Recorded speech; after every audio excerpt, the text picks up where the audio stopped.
ازيكم عاملين ايه؟ يا رب تكونوا بخير. لو اول مره تشوفوني انا اسمي فاطمه. تعالوا بقى مع بعض النهارده نعمل القلقاس علشان يطلع معاكي اخضر كده وحلو زي ما انتم شايفين، من غير ما السلق يفصل عنه. اول حاجه بسم الله ونصلي على النبي ولايك وكومنت. بصوا بقى، انا جبت القلقاس وقشرته وقطعته، وعارفه ان دي اصعب خطوه في القلقاس، تنظيفه وتقطيعه. نضفته وقطعته من بالليل وسبته في ميه وحطيته في التلاجة. صحيت الصبح طبعا لقيته مليان تلزيق. لازم اسخن ميه لحد ما تغلي، بعد كده انزل بيها في القلقاس واقفل عليها، اسيبها لحد ما تبرد خالص لدرجه الحراره العاديه بتاعتنا. بعد كده هاخده تحت الميه، هفضل اغسل فيه جامد لحد ما التلزيقه اللي فيه دي تروح خالص. وعلشان التلزيقه دي تروح خالص هاخد وقت كتير في غسيله.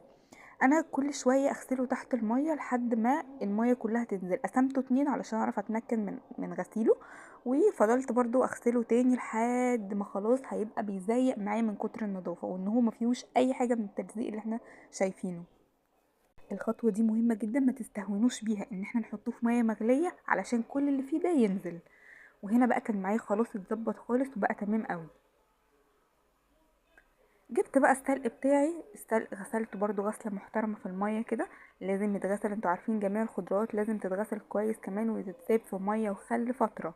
فانا غسلته هنا كويس وغيرت له الميه. تمام كده بقى هحطه في حله علشان اسلقه.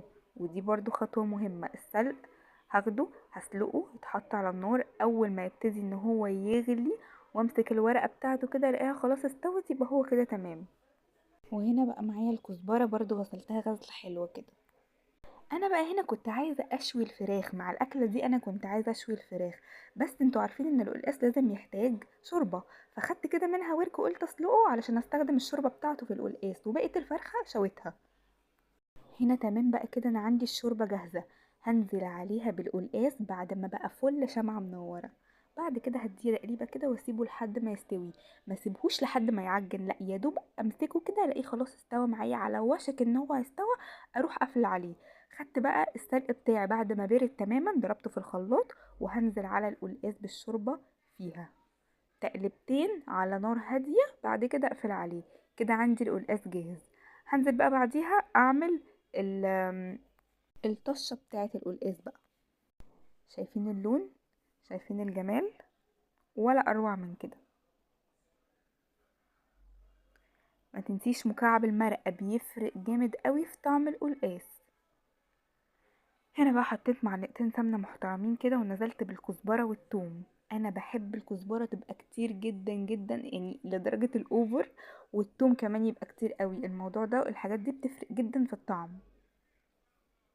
اول ما الثوم والكزبره يحمروا كده هنزل بيهم على القلقاس. مش قادره اقول لكم في الوقت ده كانت الريحه عامله ازاي، كانت قلبه المكان من كتر الحلاوه. انا كان بقالي كتير قوي مستنيه القلقاس انه ينزل، لان انا من عشاق القلقاس. اما الطعم بقى فانا مش قادره اوصفه لكم، انتوا لازم تجربوه وتدوقوا بنفسكم. اكيد كلكم بتحبوه. انا اول ما لقيت الدنيا خلاص الشتا دخل عليا قلت لازم اول اكله اجربها من اكل الشتا هو القلقاس.